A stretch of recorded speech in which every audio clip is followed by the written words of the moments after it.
नमस्कार। अपना प्रदेश उत्तर प्रदेश उत्तराखंड देख रहे हैं आप। मैं हूं आपके साथ पूजा मोहन पांडे। बुलेटिन की शुरुआत करते हुए सबसे पहले आपको बता दें, उत्तर प्रदेश के मुख्यमंत्री योगी आदित्यनाथ ने ताज नगरी को एक और सौगात देते हुए आगरा मेट्रो रेल का डिजिटली अनावरण कर दिया है। फर्स्ट लुक में आगरा में पहले कॉरिडोर में चलने वाली मेट्रो ट्रेन का कलर येलो होने वाला है, जो कि सिकंदरा से लेकर ताज पूर्वी गेट तक दौड़ती नजर आएगी। कॉरिडोर पर चलने वाली ट्रेन का कलर फिर से आपको बता दें येलो होगा।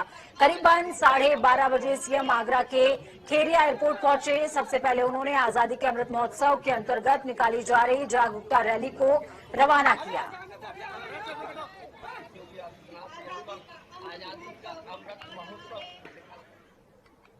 उत्तर प्रदेश के मुख्यमंत्री योगी आदित्यनाथ आज ताज नगरी आगरा पहुंचे।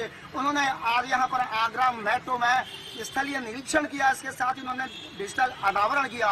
बताते चले कि ताज नगरी आगरा में पिछले 2 सालों से मेट्रो का काम बड़ी तेजी के साथ चल रहा है और मुख्यमंत्री योगी आदित्यनाथ की प्राथमिकता में आगरा मेट्रो है। यही कारण कि उन्होंने आज स्थलीय निरीक्षण किया, अधिकारियों से बारीकियों से इसके बारे में जानकारी ली और अब बताया जा रहा है कि 2024 तक आगरा मेट्रो को किसी भी तरीके से यहाँ पर दौड़ाना है। इसलिए उन्होंने जिलाधिकारी और मेट्रो के तमाम अधिकारियों से इसको लेकर वार्ता की। उसके बाद वो यहाँ से युवा मोर्चा के प्रचंड वर्ग की तरफ निकल गए।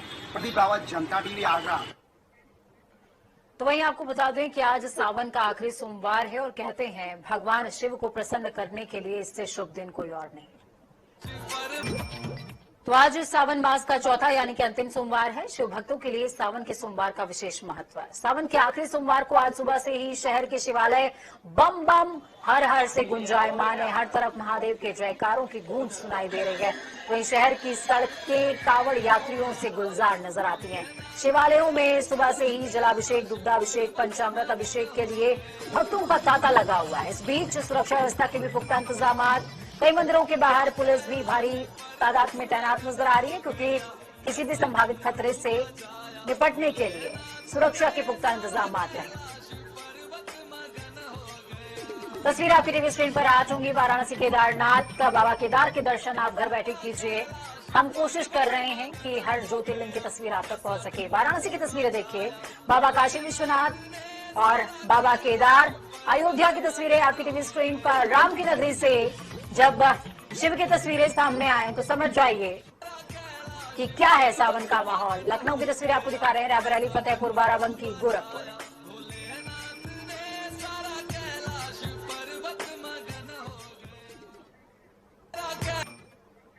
तो अब इस समय सूबे की सबसे हाई रेटिंग खबर। गौतम बुद्ध नगर यानी कि नोएडा में ओमैक्स सोसाइटी में महिला के साथ भाजपा के कथित नेता श्रीकांत त्यागी ने अभद्रता की। इस पूरे मामले पर सीएम योगी आदित्यनाथ ने और डिप्टी सीएम ब्रजेश पाठक के बेहद गंभीर होने के बाद एक्शन हुआ है। त्यागी के अवैध निर्माण को बुलडोजर से गिराया गया, जबकि उसके खिलाफ 25,000 रुपए का इनाम भी घोषित किया गया।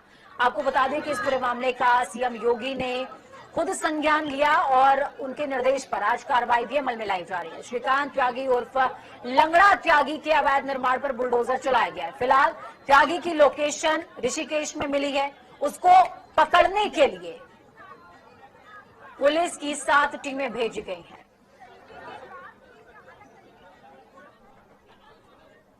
सेक्टर 93 में हुई दुर्भाग्यपूर्ण घटना, जिसमें कि श्रीकांत त्यागी द्वारा एक महिला के साथ दुर्व्यवहार किया जा रहा है, की घटना को शासन ने तथा डीजीपी यूपी ने बहुत गंभीरता से लिया है और इस संबंध में मुख्य अभियुक्त की गिरफ्तारी के तत्काल निर्देश दिए गए। तो एक तरफ आपने कार्रवाई की जानकारी ली कि आखिरकार क्या कुछ अपडेट चल रहा है, वहीं दूसरी तरफ विपक्ष है कि मानता नहीं। नोएडा के ओमैक्स सोसाइटी में रहने वाला श्रीकांत त्यागी इन दिनों बेहद चर्चा में बना हुआ है। ओमैक्स सोसाइटी में महिला के साथ अभद्रता का वीडियो वायरल होने के बाद से उस पर शिकंजा कसा जा रहा है। दूसरी तरफ गौतम बुद्ध नगर में खुद को भारतीय जनता पार्टी का नेता बताने वाले श्रीकांत त्यागी के अवैध निर्माण की कार्रवाई के बीच में विपक्षी दलों का भारतीय जनता पार्टी को घेरने का क्रम भी जारी है। अखिलेश यादव ने पूर्व केंद्रीय मंत्री और नोएडा के सांसद डॉक्टर महेश शर्मा के वीडियो को ट्वीट किया और उन्होंने कहा कि बात सच्ची है और झूठी शर्मिंदगी। ऐसे में भाजपा ये अमृत महोत्सव अब किस मुंह से मनाएंगे। समाजवादी पार्टी के बाद अब कांग्रेस ने भी भाजपा पर अपराधियों को संरक्षण देने का आरोप लगाया। दूसरी तरफ कांग्रेस की राष्ट्रीय महासचिव प्रियंका गांधी वाड्रा ने श्रीकांत त्यागी से भाजपा से संबंध को लेकर हमला बोला। उन्होंने कहा किसके संरक्षण में उसका गुंडा राज और अवैध कारोबार फला फूला। क्या इतने सालों से भाजपा सरकार को नहीं पता था कि नोएडा के भाजपा नेता का निर्माण अवैध है? बुलडोजर कार्रवाई दिखावटी है। इन सवालों के जवाब से सरकार बच रही है। एक महिला के साथ खुलेआम अभद्रता और 10 से 15 गुंडे भेजकर महिलाओं को धमकाने की हिम्मत उसे कौन दे रहा है? कौन है जो उसको बचाता रहा? चलिए ग्राउंड जीरो का रुख करते हैं। हमारे साथ राजधानी लखनऊ से तौकीर किदवई जुड़े हुए हैं और फोन लाइन पर हमारे साथ अमर सैनी मौजूद होंगे नोएडा से। तौकीर, जिस तरीके से पूरा घटनाक्रम आगे बढ़ा, एक वीडियो, एक सामान्य सा वीडियो जो कि हाल ही में हम अमूमन खबरों में देखते रहते हैं, इस तरह के वीडियोस, वो वायरल होता है और धीरे धीरे करके सियासी सरगर्मी पे हाई पिच पर वो चला जाता है। कार्रवाई होती है, अवैध निर्माण सामने आते हैं, बुलडोजर चलता है और फिर विपक्षी भी हमलावर होते हैं।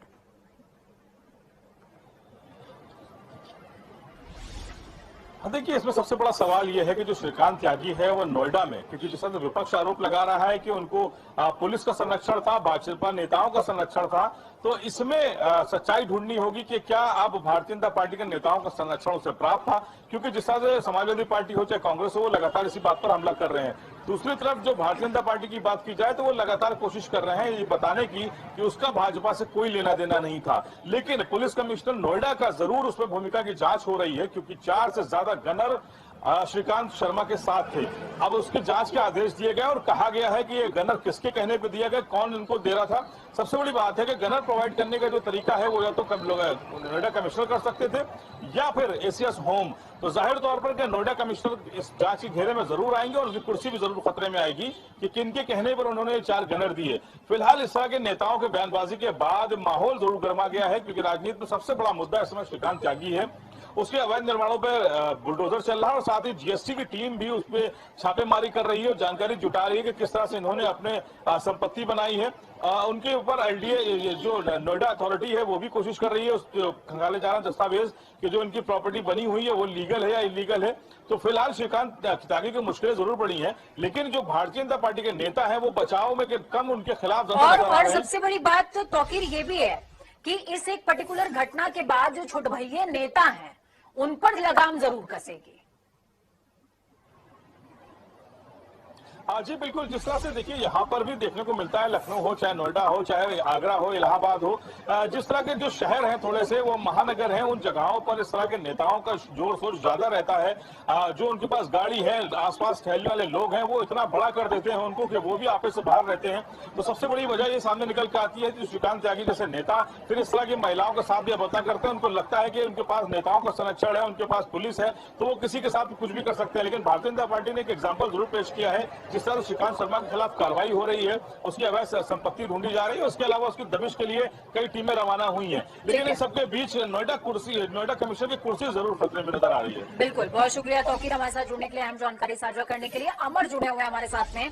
अमर, आपसे समझना चाहेंगे, लोकेशन अभी सर्च आउट हुई है, ऋषिकेश की बताई जा रही है, गिरफ्तारी को लेकर क्या अपडेट है? देखिए, आपको बता दूं कि शाम तक जो है यहाँ के एडिशनल कमिश्नर थे, उन्होंने कल रात ये कहा था कि इस पे त्यागी को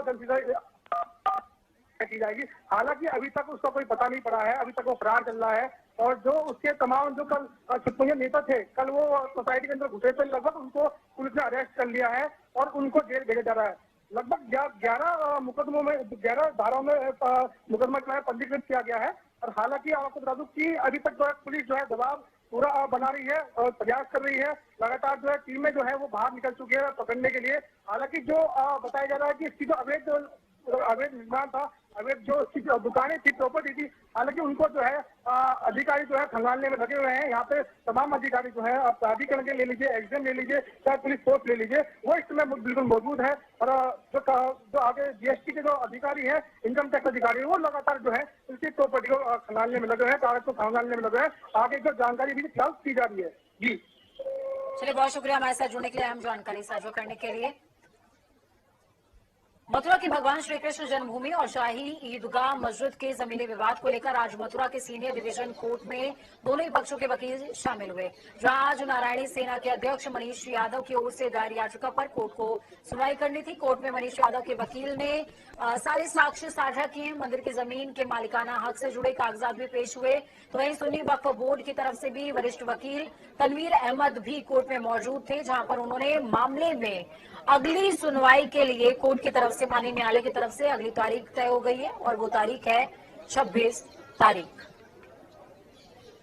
देखिए, इसमें सुनवाई थी और बड़ी विडंबना है कि जो वादी पक्ष है वो स्वयं माननीय उच्च न्यायालय से ये आदेश लेकर आते हैं कि इसकी सुनवाई 4 महीनों में कर दी जाए, और जब जिस दिन भी सुनवाई का टाइम होता है उनके अधिवक्ता समय ले लेते हैं, तो वो स्वयं अपने मुकदमे का समय कराना नहीं चाहते। हमारी तरफ से 7 लेवल लगाया गया था।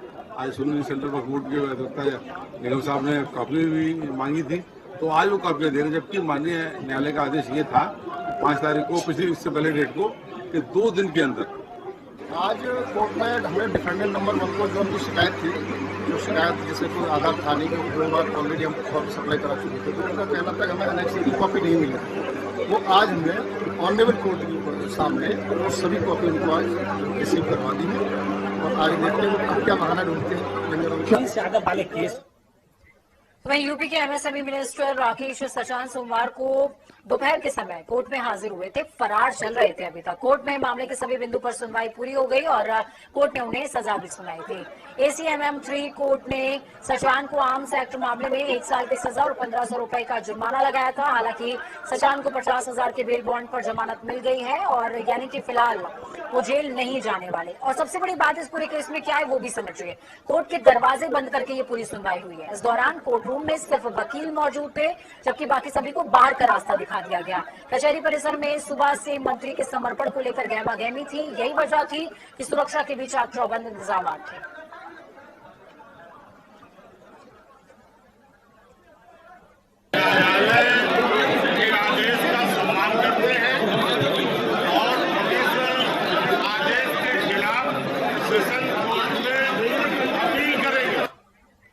तो न्यायालय का सम्मान करते हैं और आदेश के खिलाफ सेशन कोर्ट में अपील करेंगे, ये बात कहते सचान नजर आए। राजधानी लखनऊ में अयोध्या से कई आर्मी परिवार अखिलेश यादव से मुलाकात करने पहुंचे। ये मुलाकात आर्मी के जवानों के घरों पर चले बुलडोजर की कार्रवाई के विरोध में थी। इस दौरान जवानों के परिजनों ने अखिलेश यादव से प्रशासन का जिक्र करते हुए बताया कि मकान डूब क्षेत्र में बनाए गए थे। इस बात को हमें बताया गया है, जमीन की रजिस्ट्री हमारे पास है, दाखिल खारिज हमारे पास है, हम कई सालों से इन घरों में रह रहे हैं। अब अचानक से वो जमीन, वो जगह अवैध हो जाती है। इस दौरान तमाम जवानों के परिजनों ने सपा अध्यक्ष अखिलेश यादव से मदद की गुहार भी लगाई है। अयोध्या में अवैध प्लॉटिंग के मामले में जिला प्रशासन को ज्ञापन देने जा रहे कांग्रेस नेता शरद शुक्ला को कोतवाली नगर के देवकाली गांव में हाउस अरेस्ट कर लिया गया। उनके आवास पर पुलिस फोर्स तैनात कर दी गई है। साथ ही अवैध कॉलोनियों की जांच भी करवाई जा रही है। अवैध प्लॉटिंग के मामले में जो भी दोषी होगा उसके खिलाफ रेरा के तहत कार्रवाई अमल में लाई जाएगी। अयोध्या फैजाबाद के अंदर लगातार अवैध प्लॉटिंग का धंधा पूरी तरीके से फल फूल रहा है। फैजाबाद के सांसद श्री लल्लू सिंह ने इस मुद्दे पर अपनी आवाज को उठाया और उन्होंने एसआईटी जांच की मांग करी। एक पत्र के माध्यम से उन्होंने मुख्यमंत्री को भी इस बारे में सूचित किया।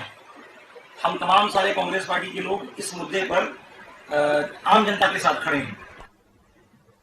तो चलो खबरों में आगे बढ़ेंगे, बात देहरादून की कर लेते हैं। मुख्यमंत्री पुष्कर सिंह धामी ने सोमवार को राष्ट्रपति श्रीमती द्रौपदी मुर्मू से राष्ट्रपति भवन में मुलाकात करी है, जहां पर उन्होंने राष्ट्रपति द्रौपदी मुर्मू को शिष्टाचार भेंट करी। इस बात की जानकारी भी दी। उन्होंने महामहिम को ऐतिहासिक जीत के साथ ही राष्ट्रपति पद पर निर्वाचित होने की बधाई और शुभकामनाएं भी दी हैं।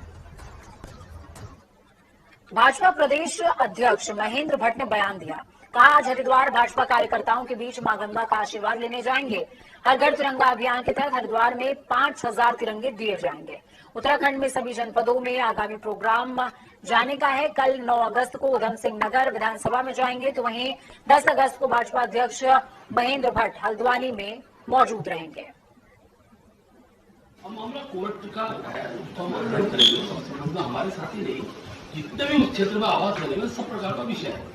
कोर्ट का जैसे विजन सब प्रकार से आ जाएगा, उसको देखिए। कोर्ट का नाम जो भी मेरे सम्मान है हम भी मानेंगे। इसलिए कांग्रेस को विवाद खड़ा करने तो नहीं चल रहे। इसलिए हमारे साथ ही नहीं, उस पूरे इलाके में जितने लोगों के आवास है अगर उन सबके सारे संकट है समाधान दिखाएंगे और लोग भी बहुत लोग गए हैं और इसमें जो कोर्ट का डिसीजन जो है उसको हम सबको मान्य। मुख्य वन्यजीव प्रतिपालक आज कुमाऊं दौरे पर हैं। इस दौरान उन्होंने नैनीताल जू, रामनगर कॉर्पोरेट, हल्द्वानी में प्रस्तावित जू क्षेत्र और बंदर बाड़े का निरीक्षण किया। मुख्य वन्यजीव प्रतिपालक समीर सिन्हा ने कहा कि ये उम्मीद जताई जा रही है कि हल्द्वानी में बनने वाले जू की योजना जल्द परवान चढ़ जाएगी। उन्होंने मानव वन्यजीव संघर्ष की घटनाओं को चिंतित करने वाला बताते हुए कहा कि वन्यजीवों का स्वभाव उनके आम स्वभाव से थोड़ा बदल गया है। वन संपदा और वन्य जीवों के भी अच्छी बहुत आयत है, बहुत अच्छा उनके लिए प्राकृतवास है यहाँ। इस कारण कभी कभी इस प्रकार की घटनाएं सामने आती हैं जब मानव वन्य जीव संघर्ष की। चिंता हमारे लिए विशेष रूप से ये है कि इधर हाल की कई घटनाओं में जो वन्य जीवों का जो स्वभाव है वो उनके आम स्वभाव से थोड़ा परिवर्तित है और ये हम सबके लिए बड़ी चिंता की बात है। प्रदेश के सबसे बड़े राजकीय दून मेडिकल कॉलेज में बेहतर स्वास्थ्य व्यवस्था देने के उद्देश्य से लगातार काम हो रहा है। अब मेडिकल कॉलेज में अत्याधुनिक उपकरणों के साथ ही ओटी बनकर तैयार हो चुका है, जिसका जल्द ही उद्घाटन होने जा रहा है। इस संबंध में मेडिकल कॉलेज के प्राचार्य डॉक्टर सयाना ने जानकारी देते हुए बताया कि अस्पताल की नई ओटी का निर्माण पूरा हो चुका है और इस ओटी में अत्याधुनिक लैप्रोस्कोपिक मशीनें लगाई गई हैं, जिसका 13 अगस्त को विधिवत उद्घाटन किया जाएगा। विधि से जो हमारे ऑपरेशन होते हैं उसमें कुछ नई मशीनें लगी हैं और उसका विधिवत प्रारंभ जो है जो हम करने जा रहे हैं इसी, और हमारी जो नई ओटी इमरजेंसी बिल्डिंग जो बनी है उसका भी जो है विधिवत शुभारंभ होना है। 13 तारीख को पूरे भारतवर्ष में हमने जो है सभी को जो है न्योता दिया है और इस कार्यशाला में जो है हमें लगता है कि पूरे भारतवर्ष से नामी सर्जन यहाँ पर प्रतिभाग करेंगे। आज 12 महिलाओं को तीलू रौतेली पुरस्कार मिला। 35 महिलाओं को आंगनबाड़ी कार्यकर्ता क्षेत्र में सम्मान मिला है। राज्यपाल गुरमीत सिंह ने सभी को सम्मानित किया। महिला सशक्तिकरण और बाल विकास विभाग की ओर से कार्यक्रम का आयोजन हुआ था। प्रदेश में 2006 से पुरस्कार दिया जा रहा है। दिल्ली दौरे की वजह से सम्मान समारोह में मुख्यमंत्री पुष्कर सिंह धामी शामिल नहीं हो सके। प्रदेश में अब हर साल ज्यादातर 13 महिलाओं को ही तीलू रौतेली पुरस्कार से सम्मानित किया जाएगा। तो आपको बता दें, तीलू रौतेली पुरस्कार उत्तराखंड का सर्वोच्च महिला सशक्तिकरण पुरस्कार है, जिसमें आज कई महिलाओं को माफ कीजिएगा सम्मानित किया गया है, जिसकी अब संख्या 13 कर दी गई है। वक्त छोटे से ब्रेक का, ब्रेक के उस पार खबरों का सफर लगातार जारी रहेगा। मैंने रही जनता टीवी के साथ, क्योंकि हमें आपकी ताकत, अपनों और अपनों का बहुत ज्यादा ख्याल रखें। नमस्कार।